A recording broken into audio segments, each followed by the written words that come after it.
ሰርካዲስ በሚገርመው ሁኔታ አዜብን ተበቀለቻት። አዜብ ሙሉ ንብረቱን ላንቺ ውርስ ውክልና ሰጥቼሻለሁ እና መሸጥም መለወጥም እንድትቺ እና ደግሞ አንዳንድ ገንዘቦችን ማሸሽ የምትችይበትን ሁሉን ነገር አስተካክዬልሻለሁ ብሏት እንግዲህ ባለቤቷ በወንጀል እየተፈለገ ስለነበረ ጥሏት እሱን ኮማንደሩ ከቤት ይወጣል።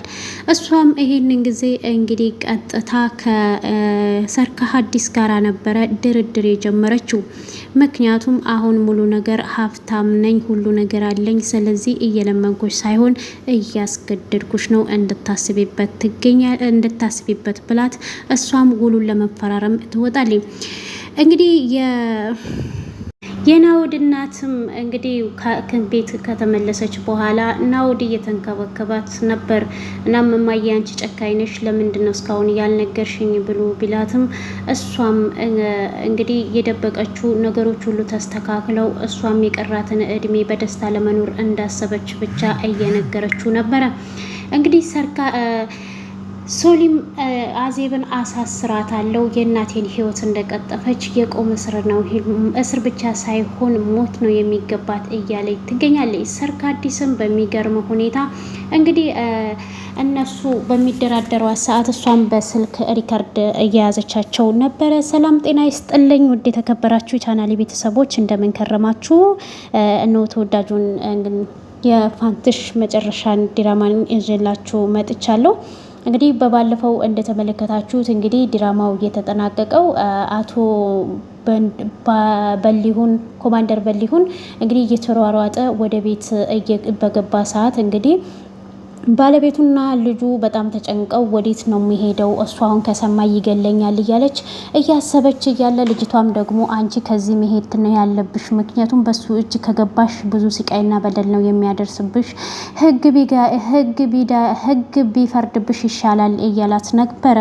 እሷም እንግዲህ ይሄንን እያወራች እያለ እሱም አሁን ቶሎ ነይ እፈልግሻለሁኝ ብሎ በጣም እጅግ ፈርቶ ክላሱ ገብቶ እንግዲህ እየተንቀጠቀጠ ቆይኔ ኮማንደር በሊሁን ነኝ ወይ እንደዚህ እየፈራ ያለሁት ምን ሆኜ ነው ምንድነው የነካኝ እያለ እንግዲህ ክፍል ውስጥ ከገባ በኋላ እሱም ክፍሉን ወዲያው ዘግቶ እሷም ትሄዳለች። እንግዲህ ፓንዶራ ይቅናሽ በይኝ፣ ሀብትና ንብረቱን ሙሉ ለሙሉ ወደ እኔ ካዘዋወረ ሰርካዲስና እንግዲህ ሶሊ ምን እንደሚወጣቸው እናያለን ብላ እንግዲህ እሷም እድሏን ለመሞከር ወደ በሊሁን ጋር ትሄዳለች። በሊሁንም በር ስታንኳኳ አልከፈተም ነበረ። ለትንሽ ደቂቃ ቆም ብሎ ካሰበው በኋላ በሩን ይከፍትለታል። ምን ሆነህ ነው ብላ ስትለውም ሰዎች እየተከታተሉኝ ነው ብሎ ይላታል። ማለት ፖሊሶች ናቸው ወይ ብሎ ሲጠይቃትም ፖሊሶችማ ቢሆኑ ህግ ያውቃሉ፣ ግን ደግሞ የጉምሩኩ አላፊ ሰውዬ የሱ የሆኑ ሰዎችን ነው እኔን እንዲከታተሉኝ ያደረገው። እሱ ደግሞ ቀጥታ ሊገለኝ ነው የሚፈልገው። ያ ደግሞ ማለት ሲምባ የወሰደው ወረቀት ህይወቴን ሁሉ ነው ያመሰቃቀለው። አሁን እኔ ትንሽ ጊዜ ወደ 40 ምንጭ መሄድ እፈልጋለሁኝ፣ ከዚህ መሰወር እፈልጋለሁኝ፣ እናንተ ራሳችሁን ጠብቁ ይላታል። ይሄን ጊዜ እሷም እኔ ምልክ ስለ ሀብትና ስለ ንብረቱ ምን አደረክ ስትለው ላንቺ ሙሉ ውክልናውን ሰጥቼሻለሁኝ፣ እናም እንደፈለግሽ ማድረግ ትችያለሽ፣ ድርጅቱንም ቤቱንም ሁሉን ነገር ላንቺ ውክልና ሙሉ ነው የሰጠውሽ ይላታል። እሷም ታዲያ ብመለስም ባልመለስም ሲላት ለምን እንደዚህ ትላለክ? ትመለሳለክ፣ አሁን ለጊዜው ብቻ አንተ ከዚህ ተሰወር ትለዋለች። እሷም በጣም እጅግ ነበር ደስ ያላት። እሱም እንግዲህ ያለውን ሻንጣውን ሸካክፎ ከቤት ይወጣል። በዚህ ጊዜ ወዲያው እንግዲህ ፓንዶራን ስታያት ያሰብኩትን አሳካሁት፣ ወይ አዚቴ ትችያለሽ፣ አላማሽን ከግባ ደረሽ እንግዲህ እያለች ራሷ በጣም ደስ ብሏት ከፓንዶራ ጋር ደስታቸውን እያከበሩ እየተደሰቱ እየተሳሳቁ ባሉበት ሰዓት እንግዲህ ሰርካዲስ በጣም አዝና ወደ እነሱ ትመጣለች። ወደ እነሱም አዝና ከመጣች በኋላ እንግዲህ ያረፍካለች። ወይኔ አክስቴ እንዴት ነሽ ብላ ስትላትም እንግዲህ ፓንዶራ አክስቴ ስትላት እሷም ደህና ነኝ፣ ይቅርታ ደስታችሁን እንዳላበላሽባችሁ ተደሰቱ ስትላቸውም እንግዲህ ሰርካዲስ እንደዛ ስትላት አዜብም እንግዲህ አሁን በዛ በቪዲዮ መደራደር እንችላለን ወይ ብላ ትላታለች። እንችላለን ያው አሁን እኮ እንግዲህ ሶሊ እንደ ቂጣ እየተገለባበጠች አስቸገረችኝ። እኔ ደግሞ ታውቂያለሽ ያንን ቪዲዮ የያዝኩት ለሀብትና ለንብረት ብዬ ነው። ይሄን ደግሞ ጠንቅቀሽ ታውቂያለሽ። እኔ የምፈልገው ሀብትና ንብረት ታገኘሁኝ ምን ያደርግልኛል? እሷ የራሷ ጉዳይ፣ ምክንያቱም አክስቴ አይደለሽም ብላ ትላለች። እንግዲህ በዚህ አጋጣሚ ወንድሜ ስልክ ደወለ እያለች እንግዲህ እሷን ሪከርድ እያደረገቻቸው ነበረ እንግዲህ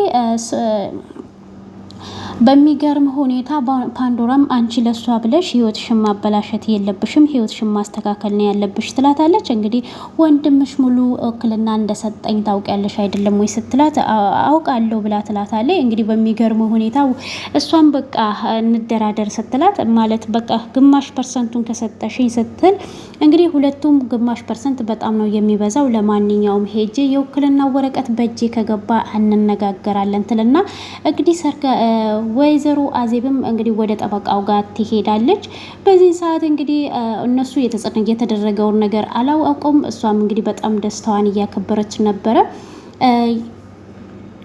የናውድ እናትም በሚገርም ሁኔታ ስለ ፓንዶራ ስትጠይቀው ፓንዶራ በጣም እጅግ መጥፎ ሰው ስለሆነች እንደሆነችና የሱ ፍቅረኛ ደግሞ በጣም የሚወዳት ሊያገባትም የሚፈልገው ሶሊን እንደሆነ፣ ሶሊ ማለት በጣም ምርጥ ልጅ እሱን ከሱስ ያወጣችው እንደሆነ ይነግራታል። እሷም እኔ እኮ የማውቀው እሷ ብዙ ነገር ስለነገረችኝ በጣም ምርጥ ልጅ ናት፣ እንዴት ነው ፓንዶራ ናት እንጂ ምርጥ ስትለው አይደለም፣ እሷ ምን እንዳለችሽ ባላውቅም ይኸውልሽ ሶሊ ማለት እንግዲህ እርጉዝ ነበረች፣ በመኪና አደጋ ልጇን አጣለች። ይሄ ደግሞ የሆነው እርግጠኛ ነኝ ከፓንዶራ ጀርባ እጇ ያለ ይመስለኝ፣ ፓንዶራ እጇ አለባት። ይሄ ደግሞ የጊዜ ጉዳይ ነው፣ እውነቱ ይወጣል ቀስ በቀስ። የሷ እውነት ድርጊቷ ስነ ምግባሯን ሲገለጽ እጅግ በጣም ነው የምትደነግጭው ይላታል።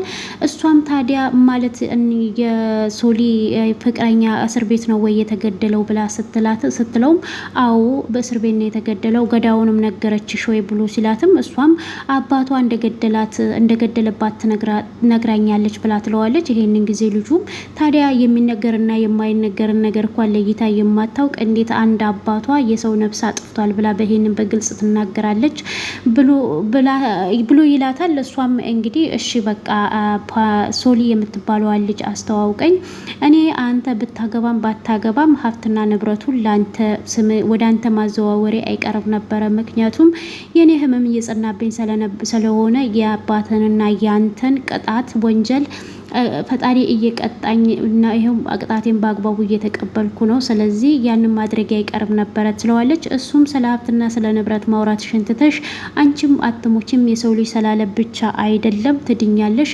በተቻለው መጠን ሁሉ ውጭም ሄደሽ ቢሆን ትታከሚያለሽ ይላታል። እሷም እንግዲህ ለምን ይመስልካል ዱባይ የምመላለሰው ለዚህ እኮ ነው ስትለው እሱም እንዴት የማረባ ሰው ነኝ፣ አንቺን በድዬሻለሁ፣ አንቺን አሳዝኜሻለሁ፣ ለሰዎቹ ሁሉ ያንቺን ስም አንስቼ አምቼሻለሁ፣ ዱባይ በየጊዜው የሄደ ተዝናናለች እያልኩኝ አውርቻለሁ ብሎ እጅግ እያለቀሰ እሱ ስቅስቅ እያለ ያለቅሳል። እሷም እንግዲህ በአሁን ሰዓት አንተ የይቅርታህን በማግኘቴ በስተመጨረሻም ህይወቴን ሙሉ በማድረጉ ፈጣሪን አመሰግናለሁ፣ አሁን በሞትም አይቆጨኝም ትለዋለች።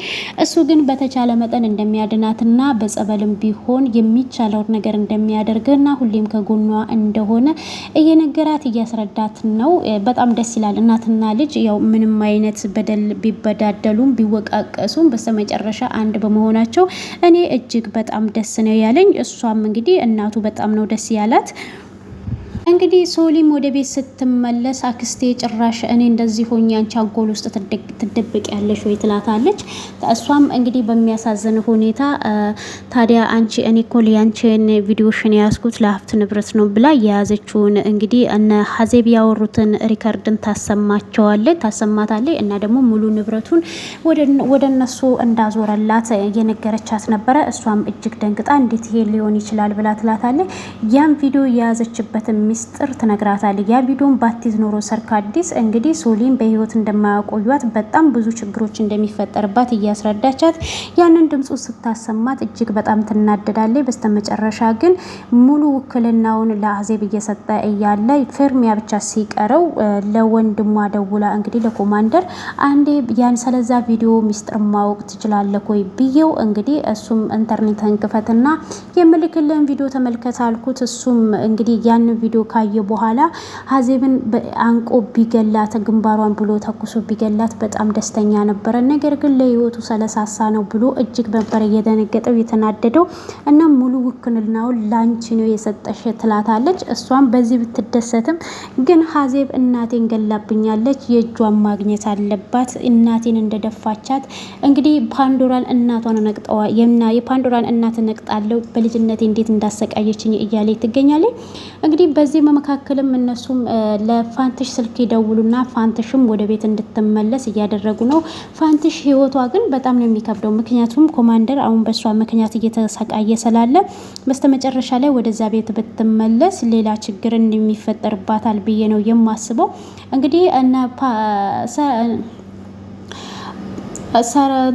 ፓንዶራና እናቷን በስተመጨረሻ እንግዲህ ወደ ቤት ሲመለሱ እንግዲህ ሶሊ ትነሳና በጥፊ ልትመታት ትላለች። ምክንያቱም እናቷን የገደለችባት ሴት ፊት ለፊቷ ቆማ ስታይ እጅግ በጣም ነው የሚከብደው። ፓንዶራም እንዴት ብትደፍሪ ነው እናቴን በጥፊ ልትመቼ የሞከርሽው? እንዴት ነው የምትመቻት? ምንም ቢሆን እኮ ወልዳ አሳድጋሻለች ትላታለች። እንግዲህ አዜብም ሶልዬ በጣም ይቅርታ አድርጊልኝ በስህተት ነው እናም እናትሽ ያደረገችብኝን ታውቂያለሽ ትላታለች። ያው እናቷ ምንም ብትበድል መገደል አለባት መሞት አለባት ብዬ አላስብም። ግን ደግሞ እሷ በጥፊ ስትመታት ነበረ እንግዲህ ዳይንግ ቴብል መቷት የሞተችው። እሷ ግን ይሄንን ነገር መቋቋም አልቻለችም። ሶሊም እንግዲህ ፍቅረኛዋ ደውሎ ጠርቷት መኪና ውስጥ አግኝቷት ነበረ። እሷም እጅግ እያለቀሰችና ከፍቷት ስለነበረ ምን ሆነሻል ብሎ ናኦድ ሲጠይቃትም እሷም በጣም እንደከፋትና በአሁን ሰዓት ሞቷን እየተመኘችው እንደሆነ ትነግረዋለች። እሱ ምንድነው የተፈጠረው ብሎ ሲጠይቃትም በሚገርም ሁኔታ ለዘመናት እናቴ ብላ የምትጠራት ሴትዮ እናቷን እንደገደለችባት እንደሰማ ትነግረዋለች። እሱ በጣም ነው የማዝነው እንደዚህ አይነት ነገር እንያ እናትና ልጆች እጅግ በጣም ክፉ ናቸው። እኔም እንግዲህ በሚችለው ነገር የእናትሽን ባላውቅም የእህትሽን ግን የምችለውን ነገር አደርጋለሁ። ከእንግዲህ በኋላ አጠገብሽ እንድትደርስ አልፈቅድላትም እያላት ይገኛል። እንግዲህ አዜብም በሚገርም ሁኔታ አሁን ላይ ከልጇ ጋር ተጣልታለች። ልጇ በመስተመጨረሻ አንቺ በሰራሹ ግፍና በደል እኔም አብሬ የምቃጠለውና የምገፋው መነድ አለብኝ በራስሽ ተውጪ ትላታለች። እሷም ይሄንን ጊዜ ወደ ታይ ትወርድና ወደ አዜብ ወደ ሰርካዲስ ጋራ ትሄድና ትቀመጣለች። ምን ነው ሁለት ሆናችሁ ገብታችሁ አንቺ ብቻ ተመጣሽ ስትላት በስተመጨረሻ ልጄ ከዳችኝ ብቻዬን ቀረው ትላታለች። እሷም ይሄንን ጊዜ ታዲያ ስንዴ እንክርዳድ ዘርተሽ ስንዴ ልታጭጂ ነው ወይ የፈቅለክሽው ስትላት እሱማ በስተመጨረሻ ነው የገባኝ ያንቺና ወይም የሶሊ ጥፋት ሳይሆን የፈጣሪ ቅጣት ነው ይሄማ ብላ ትላለች። እናም እንግዲህ በስተመጨረሻም እሷም በእንትን ምንድነው እሱ ከባሏ ጋር መፋታት ትፈልጋለች። የእውነት አንቺ ከባልሽ ጋር መፋታት ትፈልጊያለሽ ወይ ብላ ትላታለች። እንግዲህ የሶሊን እናት የገደለቻት በጣም ስላናደደቻትና ጥፋት ስላጠፋች ነው ከበሊውን ጋር አብራ እንደተኛች ስትነግራት እሷም ታዲያ ያንን ጥፋት ሊሆናል አንቺም ግን ደግሞ ከበሊውንን ያገባሹ በአፍቅረሹ ሳይሆን ለገንዘብ ብለሽ እንደሆነ አውቃለሁ ትላታለች። ይሄንን እንዴት አወቅሽ ስትላት እሷ ጥንቅቅ አድርጋ እንደምታውቅና ከበኋላዋ ደግሞ ምን እንዳስቀመጠች አላውቅም ሰርጌ እነማን ናቸው እያለች እጅግ ደንግጣ ነበረ። እንግዲህ ድራማው እየተጠናቀቀው በቀጣይ ክፍል ላይ እስር ቤት ያስገቧታል ወይስ ምን አይነት ፈተና ያደርሱባታል የሚለውን እጅላችሁ እመጣለሁኝ።